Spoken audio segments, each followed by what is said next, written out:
Hey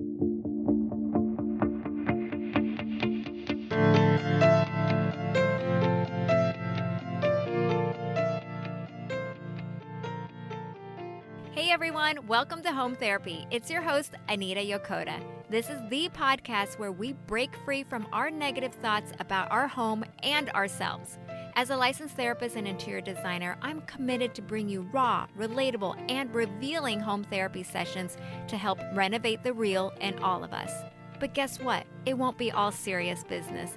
I love having fun, so we're going to definitely include the ridiculously crazy and funny moments we all experience at home. From DIY fails to spontaneous paint jobs and even discussions on how to decide on a style with your partner, how to motivate your kids to organize their spaces.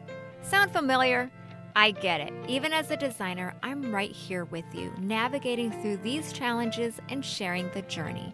New episodes drop every Tuesday, so get comfy, sink into your couch, because this is the place to get your home therapy, one session at a time with me, Anita Yokota. Hey there, I'm not sure about you, but I really struggle with slowing down, setting boundaries. But I've been intentionally trying to make these things a priority since my birthday last month. It's a milestone birthday, and reclaim my home as a place of peace and presence, not just productivity. I work from home. It's very easy to have those lines blurred. For years, I've been a workaholic, constantly on the go, turning my home into a hub of DIY projects and social media content. And don't get me wrong, they have been really fun. My family and I enjoy the DIY projects. We love benefiting from those, but there's also just time and energy, and I don't plan on switching homes. I'm kind of happy with my home. I don't really need to do so many big DIYs. Obviously, there's always something I can do, but that go, go, go mentality, I've decided to hit the brakes and make some changes. So I wanted to share my journey with you and also encourage you to help you slow down and stay present in your life. So let's talk about this modified version of a social media detox I've taken. For the longest time, I've felt this immense pressure to keep up with constant creation because, first of all, I enjoy it. I love creating things to show people so that they can aspire and feel inspired to do at home to feel good. Bottom line, I love helping people feel good, especially at home. And so my home has become more of a backdrop for my business than a sanctuary for my home at times. Like I said, I turned a milestone age last month. My oldest daughter is graduating from high school, and I really realized I needed a change. Mentally, physically, I was getting really tired. So I decided to step back a week or so ago and just breathe and really stay present. No more capturing the perfect shot or brainstorming the next DIY project. Even going to the grocery store or a Target run, I was trying to retrain my brain to not think about all the dupes or the content that potentially is there. I just needed to go to the store simply because I needed food.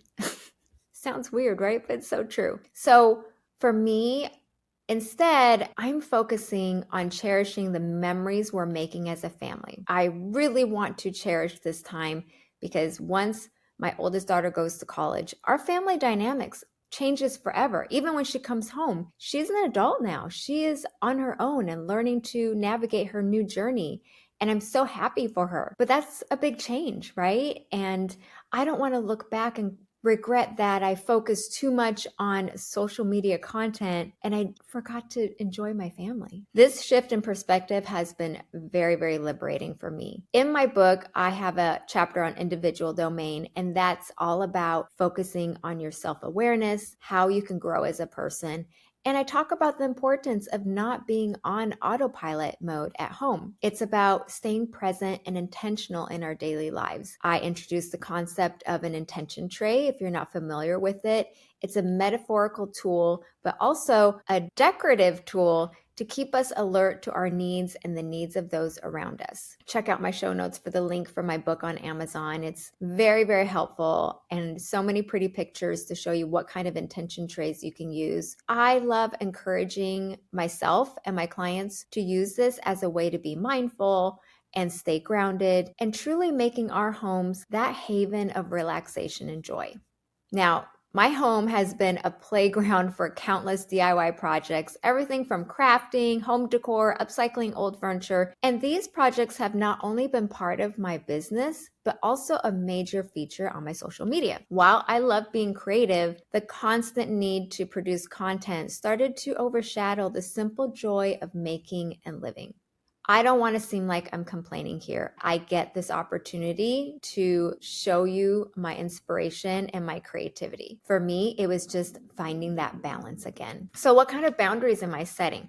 Well, first, I'm allowing myself to be just a person again, not a content creator, like going to the grocery store or Target run without thinking about, oh, where's the dollar aisle? What kind of decor items can I make out of this? Or should I be going to IKEA to look at what's the latest things there to show people? I'm really trying to get a refreshing change in my life so that I can become more creative and show you more exciting things. After all, I'm human.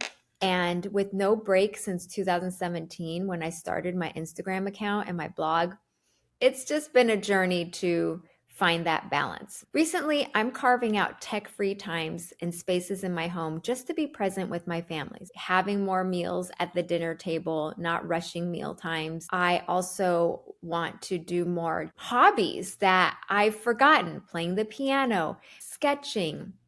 In fourth grade, I discovered pastels, and they were just so mind changing for me. And I made so many art from that. It was different from crayons. Also, I love singing. I'm not the best at it, but I told Natalie's singing teacher I would love to start some lessons. I have started some dance lessons here and there. I've always wanted to have more of a rhythm and beat in my dancing. These are all things I want to explore more. That makes me more of a well-rounded person. This was the process that involved a lot of self-reflection and honest conversations with myself. I had to really remind myself that it's okay to step back to not always being on. It's about finding a balance that feels right for me and my loved ones. So I'm curious for you, what areas in your life do you feel like you've been on autopilot? And where in your home? Sometimes it's our bedroom, our routine is off, or our bathroom organization throws us off, or your living room or dining room areas, your kitchen. And how can you create boundaries to ensure that you're present at home, that you can really attune yourself to what you need, what others need from you? And most of all, what are some changes that you can make to slow down and enjoy everyday moments? Lately, I've been treating myself to crafted coffees in the morning. So, not just going to Starbucks, but finding local coffee shops and just rediscovering my joy of coffee, but not that autopilot Starbucks drive-through. It sounds so silly, but it's really made a difference in breaking my autopilot routine. I've just really realized that I don't have to be in control all the time. And things will survive if I don't do everything, if I don't have my hand in everything. And if I leave enough space, then the universe, other people can rise to the occasion and collaborate with me in my goals. So it's really a sense of letting go of control and also rediscovering the little joys in life. I love taking my dogs out for a walk now. I never used to be this way, but now I understand the importance of switching environments a little bit, resetting yourself instead of pushing through a 30-item to-do list. It's been very interesting to understand myself and what I need at this point in my life. Also, just wanted to share a little bit more of my modified social media detox. The first few days was very eye-opening for me. I literally felt physical withdrawal symptoms, similar to what I feel when I have a sugar detox where I don't eat sugar for 3-4 days and your body revolts. And it's like your brain is demanding those dopamine hits. It was the same thing. I was grouchy. I was tired. I was irritable. I felt this need to go on the app when I told myself, nope, you're not going to. And it was actually startling to realize how dependent I was on this app for my brain activity to get that external dopamine hit, that validation. It's not healthy. And so now that I've been able to step away a little bit more, now it's finding the balance of, okay, this is what I love to do. I love sharing creativity. I really do love creating content, but finding something that's healthy and invigorating for myself so that I love the process. When you're burned out, you do not love the process anymore, and that's not a fun place to be. It's very sad to feel like what you used to love doesn't bring you that same passion or joy anymore.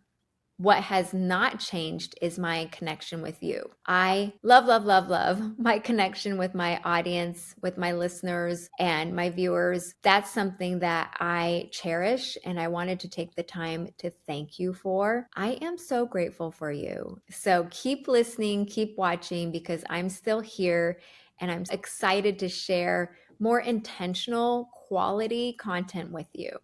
I hope you have a good week, and I will talk to you soon. Thank you so much for listening to this episode of Home Therapy with Anita Yokota. If this episode resonated with you, consider passing it along to a friend, family member, coworker, or roommate. Spread the love, one home therapy session at a time.